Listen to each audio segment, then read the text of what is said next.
जय हिंद साथियों। बिहार पुलिस के लिए बहुत ही महत्वपूर्ण क्वेश्चन सेट लाए हैं।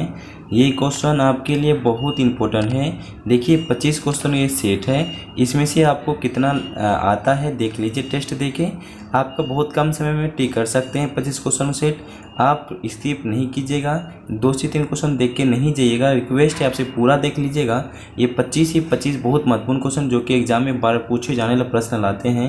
हम आपका समय बर्बाद नहीं करेंगे, आपको हम डायरेक्ट चलेंगे क्वेश्चन की ओर में। सेशन अच्छा लगता हो तो एक लाइक कर दीजिएगा, आप न्यू आए चैनल पे सब्सक्राइब भी कर दीजिएगा, अपने दोस्तों के साथ जरूर शेयर कर दीजिए जो कि बिहार पुलिस की तैयारी करते हैं। पढ़िए और अच्छे से टिक कीजिएगा, उसका आंसर बताइए क्या होगा। क्वेश्चन कहता है धन विधेयक कहाँ प्रस्तुत किया जा सकता है। धन विधेयक जो है कहाँ प्रस्तुत किया जा सकता है। 1 का राइट आंसर क्या होता है बता दीजिए सभी। देखिए इसका जो राइट आंसर हो जाता है ऑप्शन नंबर सी हो जाता है, केवल लोकसभा में। ठीक है, धन विधेयक का प्रस्तुत किया जा सकता है लोकसभा में, सभी याद कर लीजिएगा। 1 का हो जाता है राइट आंसर सी हो जाता है लोकसभा। ठीक है, धन विधेयक प्रस्तुत किया जा सकता है केवल लोकसभा में, सभी याद रख लीजिएगा। हम लोग चलते हैं 2 नंबर में। 2 का क्वेश्चन कहता है राज्यसभा को डैश नाम से भी जाना जाता है। राज्यसभा को डैश नाम से भी जाना जाता है। 2 का राइट आंसर क्या होता है बता दीजिए सभी। देखिए इसका जो राइट आंसर हो जाता है उच्च सदन, ऑप्शन नंबर सी हो जाता है। ठीक है, राज्यसभा को डैश नाम से जाना जाता है, राइट आंसर हो जाता है उच्च सदन हो जाता है, सभी याद रख लिए। 2 का right answer option number C हो जाता है। ठीक है, 3 में क्वेश्चन देखिए। 3 का क्वेश्चन कहता है राष्ट्रपति द्वारा राज्यसभा के सदस्यों का नामांकन नियम किस देश से संविधान से लिया गया है बता दीजिएगा। राष्ट्रपति द्वारा जो राज्यसभा के सदस्यों को नामांकन नियम किस देश से संविधान से लिया गया बता दीजिएगा। एक क्वेश्चन और बता दीजिए, राष्ट्रपति जो कितने सदस्यों को नामांकित करते हैं बता दीजिएगा सभी।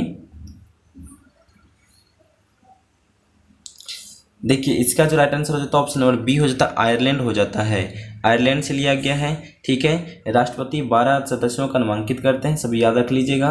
ये जो आयरलैंड देश से लिया गया है, नामांकन नियम किस देश से संविधान से लिया गया है सी बता दिए, आयरलैंड से लिया गया है। ठीक है, हम लोग आगे की ओर बढ़ते हैं। 4 नंबर में क्वेश्चन कहता है संयुक्त राष्ट्रीय अधिकार UN चार्टर किस सम्मेलन में तैयार किया गया था बता दीजिएगा। संयुक्त राष्ट्रीय अधिकार पत्र जो है UN चार्टर किस सम्मेलन में तैयार किया गया था बता दीजिएगा। 4 नंबर का आंसर क्या होता है। देखिए इसका जो ऑप्शन नंबर सी हो जाता है सैन फ्रांसिस्को सम्मेलन हो जाता है, सभी याद कर लीजिएगा। ऑप्शन नंबर आपका सी हो जाता है, सैन फ्रांसिस्को सम्मेलन हो जाता है। संयुक्त राष्ट्रीय अधिकार पत्र UN चार्टर किस सम्मेलन में तैयार किया गया था, सैन फ्रांसिस्को सम्मेलन में किया गया था, सभी याद रख लीजिएगा। 4 का। हम लोग चलते 5 नंबर में। देखिए सेशन अच्छा लग रहा तो प्लीज़ एक लाइक कर दीजिएगा। ठीक है, भारत में सहकारिता को प्रांतीय विषय बनाया गया था। भारत में सहकारिता को प्रांतीय विषय बनाया गया था। क्वेश्चन नंबर 5 का बता दीजिए किस वर्ष किया गया था। देखिए राइट आंसर क्या होता है 5 नंबर का। देखिए इसका जो राइट आंसर हो जाता है ऑप्शन नंबर बी हो जाता है 1919 में, सभी याद कर लीजिए। भारत में सहकारिता को प्रांतीय विषय बनाया गया था, ऑप्शन नंबर बी हो जाता है 1919 में, सभी नोट कर लीजिए कॉपी में। और 6 का देखिएगा राइट आंसर क्या होता है। निम्न में से कौन सा कर जो है प्रत्यक्ष कर नहीं है। क्वेश्चन बहुत इंपॉर्टेंट है। देखिए क्वेश्चन कहता है कर प्रत्यक्ष कर नहीं, बता दीजिए कौन सा जो कर है टैक्स प्रत्यक्ष कर नहीं है बता दीजिए। राइट आंसर क्या होता है। देख इसका जो है राइट आंसर हो जाता है ऑप्शन नंबर ए, बिक्री कर जो है ये प्रत्यक्ष कर नहीं है। ये बिक्री कर क्या प्रत्यक्ष कर इनमें से नहीं होता, ऑप्शन नंबर सी ए हो जाता है राइट आंसर सब। ठीक है, ठीक है, हम लोग आगे की ओर बढ़े। 7 नंबर में। 7 नंबर में कहता है याहन किसने क्या है। याहन किसने क्या, प्राकृतिक और लौटो बता दिए। राइट आंसर क्या होता है। याहन किसने क्या था, प्राकृतिक और लौटो बता दिए। राइट आंसर क्या होता है सभी। ठीक है, देखिए इसका जो राइट आंसर हो जाता है ऑप्शन सी हो जाता है रूसो। रूसो ने क्या था, यहाँ किसने क्या था, प्राकृतिक और लौटो रूसो ने क्या था, सब याद कर लीजिए। ऑप्शन नंबर सी हो जाता है। हम लोग 8 में चलते हैं। पूछा जरा क्वेश्चन 8 में भू क्षेत्रफल के आधार पर इनमें से कौन सा यूरोप का सबसे बड़ा देश है। भू क्षेत्रफल के आधार पर इनमें से कौन सा यूरोप का सबसे बड़ा देश है बता दीजिए। 8 नंबर का राइट आंसर क्या होता है। देखिए इसका जो राइट आंसर हो जाता है ऑप्शन नंबर ए हो जाता है, बता दीजिएगा। भू क्षेत्रफल के आधार पर इनमें से कौन सा यूरोप का सबसे बड़ा देश है, रूस हो जाता है, सभी याद कर लीजिएगा। हम लोग चलते क्वेश्चन नंबर 9 में। 9 का क्वेश्चन देखिएगा। क्वेश्चन कहता है भारत रेडियो खगोल विज्ञान केंद्र कहाँ स्थित है। पूछा जा राइट आंसर क्या होता है 9 नंबर का। भारत का रेडियो खगोल विज्ञान केंद्र कहाँ है बता दीजिएगा सभी। ठीक है, कि इसका जो राइट आंसर हो जाता है ऑप्शन नंबर बी हो जाता है, उद्गम मंडल हो जाता है। सभी याद कर लीजिएगा, ठीक है। ऑप्शन नंबर बी हो जाता है उद्गम मंडल, ठीक है। भारत का रेडियो खगोल विज्ञान केंद्र उद्गम मंडल हो जाता है, ऑप्शन नंबर बी हो जाता है। हम लोग 10 में चलते हैं। 10 का क्वेश्चन कहता है वह मुक्ति जो विद्युत धारा का तथा चुंबकीय क्षेत्र पर निर्भर नहीं करती है। वह युक्ति जो विद्युत धारा का तथा चुंबकीय क्षेत्र पर निर्भर नहीं करती। 10 नंबर राइट आंसर क्या होता है?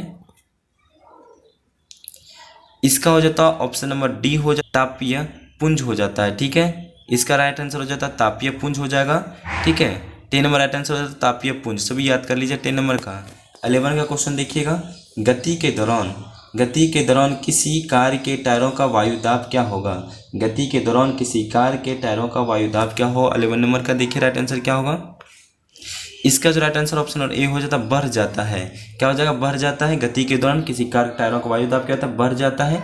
याद कर लीजिएगा। 12 नंबर का देखिए क्वेश्चन कहता है 12 में जार्मेनियम किसमें पारदर्शी होता है? जार्मेनियम किसमें पारदर्शी होता है बता दीजिएगा 12 नंबर का। देखिए इसका जो है ऑप्शन नंबर बी हो जाता है अवरक्त प्रकाश कहते हैं हम लोग, ठीक है। देखिए इसका जो जार्मेनियम किसमें पारदर्शी होता है? ऑप्शन नंबर बी हो जाता है अवरक्त प्रकाश हो जाता है। सभी याद कर लीजिएगा, ठीक है। 30 नंबर का देखिएगा, कौन एक जंतु द्विलिंगी है? कौन एक जंतु द्विलिंगी है? 30 नंबर का आंसर क्या होता है बता दीजिएगा सभी। देखिए इसका जो ऑप्शन नंबर ए हो जाता है जौक। ऑप्शन नंबर 1 हो जाता है द्विलिंगी कौन? जौक हो जाता है। सभी याद कर लीजिए, कौन एक जंतु जो द्विलिंगी है? जौक हो जाता है। सभी याद कीजिए। 13 का ये नंबर होता है। 14 नंबर का क्वेश्चन कहता है गैसीय हार्मोन होता है। गैसीय हार्मोन होता है। 14 का राइट आंसर क्या होता है सभी बता दीजिएगा। देखिए इसका जो राइट आंसर हो जाता है ऑप्शन नंबर डी हो जाता है इथिलीन हो जाता है, ठीक है। पूछा जा रहा है क्या? 14 का राइट आंसर होता है इथिलीन हो जाएगा। गैसीय हार्मोन होता है, इसका आंसर हो जाता है डी नंबर। सभी याद कर लीजिएगा, ठीक है।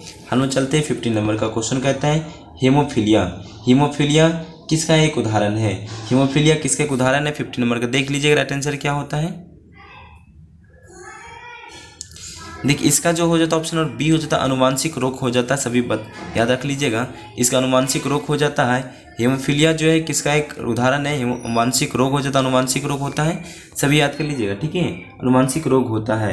हेमोफीलिया का किसका संबंध है बता दीजिए, उदाहरण है तो अनुवांशिक रोग हो जाता है। हम लोग चलते हैं 60 नंबर का क्वेश्चन कहता है निम्नलिखित में कौन सितार के साथ संबंधित नहीं है? निम्नलिखित में से कौन सितार के साथ संबंधित नहीं है? 60 नंबर का राइट आंसर क्या होता है सभी बता दीजिएगा। देखिए इसका जो राइट आंसर हो जाता है ऑप्शन सी होता है उस्ताद उलादीन खान। ये है सितार वादक सितार से संबंधित नहीं है, ठीक है। इधर सभी तीनों ऑप्शन है। निम्नलिखित में से कौन सितार के संबंधित नहीं है? उस्ताद उलादीन खान ये जो है इनमें से नहीं होगा, ऑप्शन सी हो जाता है। 17 नंबर का देखिए डैश करे भारत की मार्शल आर्ट एक खेल नहीं है, बता दीजिए राइट आंसर क्या होता है 17 नंबर का।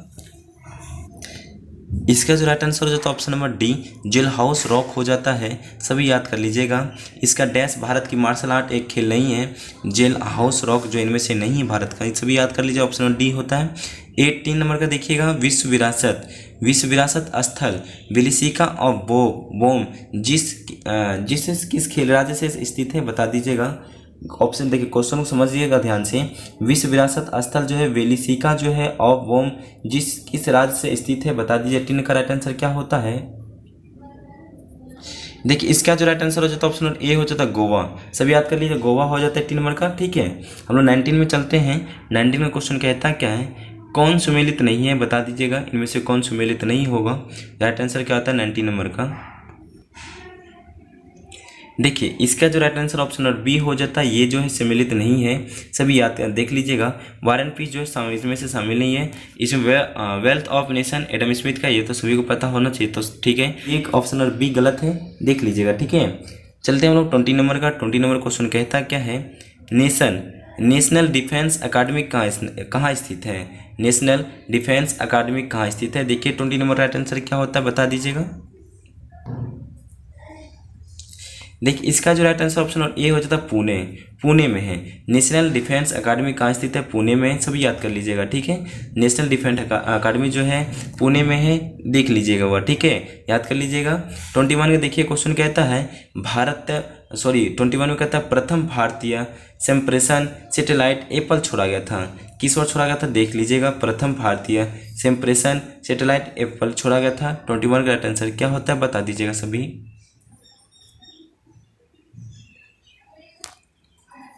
देखिए इसका जो राइट आंसर ऑप्शन सी हो जाता है जून 1981 में, जून 1981 में छोड़ा गया था। देख डेट याद कर लीजिएगा, जून 1981 हो जाता है। 21 का ऑप्शन नंबर सी हो जाता है, ठीक है। 22 का क्वेश्चन देखिएगा, कहता है यूरोपीय सांसद का मुख्यालय कहाँ है, यूरोपीय सांसद का मुख्यालय कहाँ है। 22 का राइट आंसर क्या होता है सभी बता दीजिएगा। मार्ग हो जाता है ऑप्शन नंबर बी हो जाता है, सभी याद कर लीजिएगा, ठीक है। 22 का ऑप्शन नंबर बी हो जाता है। हम लोग चलते हैं 23 का क्वेश्चन कहता है क्या है। 23 में क्वेश्चन कहता है दक्षिणी भारत के प्रथम मेट्रो रेल सेवा का शुभारंभ 20 अक्टूबर 2011 को हुआ था। कहाँ हुआ था पूछा जा रहा है। 23 का क्वेश्चन कहता है दक्षिण भारत के प्रथम मेट्रो रेल सेवा का शुभारंभ 20 अक्टूबर 2011 को हुआ था। 23 का राइट आंसर क्या था सभी बता दीजिएगा। देखिए इसका जो right answer option number A हो जाता है बेंगलुरु में हुआ था शुरुआत, ठीक है। ऑप्शन नंबर ए हो जाता है 23 का, देख लीजिएगा सभी याद कर लीजिएगा। हम लोग चलते 24 का क्वेश्चन कहते हैं। 24 का क्वेश्चन कहता है कि वर्ष 1920 में लाहौर से लाला लाजपत राय द्वारा कौन सा उर्दू समाचार पत्र प्रारंभ किया गया था। पूछा जा रहा क्वेश्चन कि 1920 में लाहौर में लाला लाजपत राय के द्वारा कौन सा उर्दू समाचार पत्र प्रारंभ किया गया था, सही बता दीजिएगा। 24 का राइट आंसर क्या होता है। देखिए इसका जो right answer option number A हो जाता है वंदे मातरम, इसका मतलब वंदे मातरम होता है 24 का। लास्ट क्वेश्चन सेशन का देख लीजिएगा। 25 का क्वेश्चन कहता है लाल सेना का गठन, लाल सेना गठन क्या था किसने, लाल सेना गठन क्या गया था बता दीजिए। 25 का राइट आंसर क्या होता है। देखिए इसका जो राइट आंसर हो जाता है ऑप्शन नंबर डी हो जाता है लियोन टॉस्ट्रिक हो जाता है, ऑप्शन नंबर डी हो जाता है, ठीक है। लाल सेना का गठन किसने किया था, लियोन टॉस्ट्रिक ने किया था, सब याद कर लीजिएगा। सेशन कैसा लगा आप लोग बता दीजिएगा, ठीक है। लाइक एंड सब्सक्राइब कर दीजिए, अपने दोस्तों के साथ जरूर शेयर कीजिए जो कि बिहार पुलिस तैयारी करता होगा। धन्यवाद।